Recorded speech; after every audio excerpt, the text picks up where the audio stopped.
Meu nome é Rafael Calix, eu sou oncologista clínico e sou diretor científico do Instituto Oncoguia, e hoje nós vamos falar um pouco sobre a prevenção do câncer de próstata.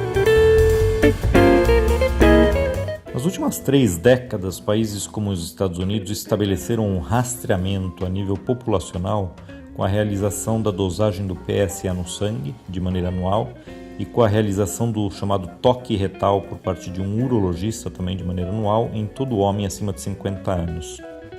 E durante essas décadas, o que os Estados Unidos notou foi que, obviamente, ao procurar mais casos de câncer com esse rastreamento, eles acabaram encontrando bastante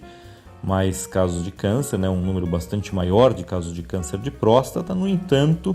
graças à detecção relativamente precoce de grande parte desses casos, eles conseguiam curar a grande maioria dos casos detectados.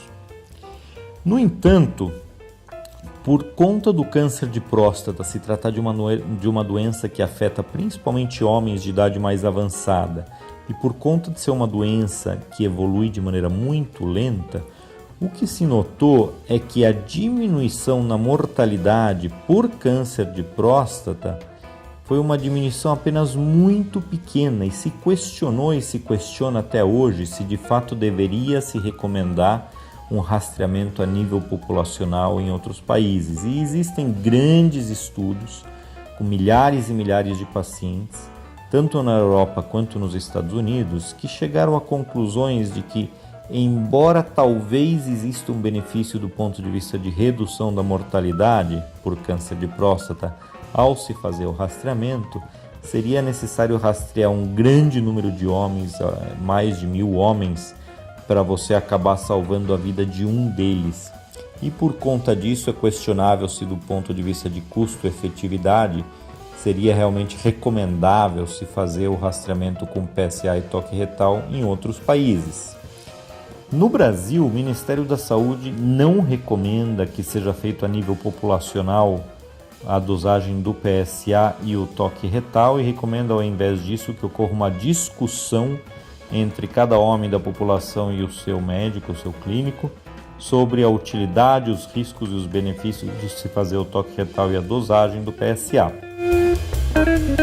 Essa recomendação é um pouco complicada pelo simples fato de que o homem simplesmente não tem um clínico, não tem um médico, aliás, ele nunca vai ao médico enquanto não estiver doente. E por conta disso, homens na nossa população acabam correndo o risco de só ir parar num médico quando já tem sintomas relacionados, por exemplo, ao câncer de próstata. Sintomas esses que poderiam ser dor nos ossos, pela presença de metástases ósseas, ou obstrução urinária, ou sangue na urina, ou dor pélvica e assim por diante. E no momento em que essa doença já é localmente avançada ou avançada à distância, essa doença é então incurável. Então, do ponto de vista da Sociedade Brasileira de Urologia e da grande maioria dos oncologistas, que são os que veem os pacientes com doença avançada, a gente realmente é um pouco mais favorável do que o Ministério em relação à realização do PSA e do toque retal. Agora, vale a pena sim uma discussão do paciente com seu médico antes de realizar esse rastreamento, porque de fato existem possíveis complicações consequentes tanto à investigação do rastreamento, quando você faz o rastreamento e encontra uma alteração no rastreamento, você acaba muitas vezes recomendando uma biópsia que pode ter algumas complicações, sim. Então a gente recomenda que exista uma discussão aberta sobre o risco de complicações para os procedimentos de diagnóstico, como a biópsia prostática, e obviamente antes da decisão de um tratamento, uma vez que seja encontrado um câncer de próstata, deve existir sempre uma grande e ampla discussão entre o médico e o paciente sobre os possíveis efeitos colaterais que o tratamento pode acarretar.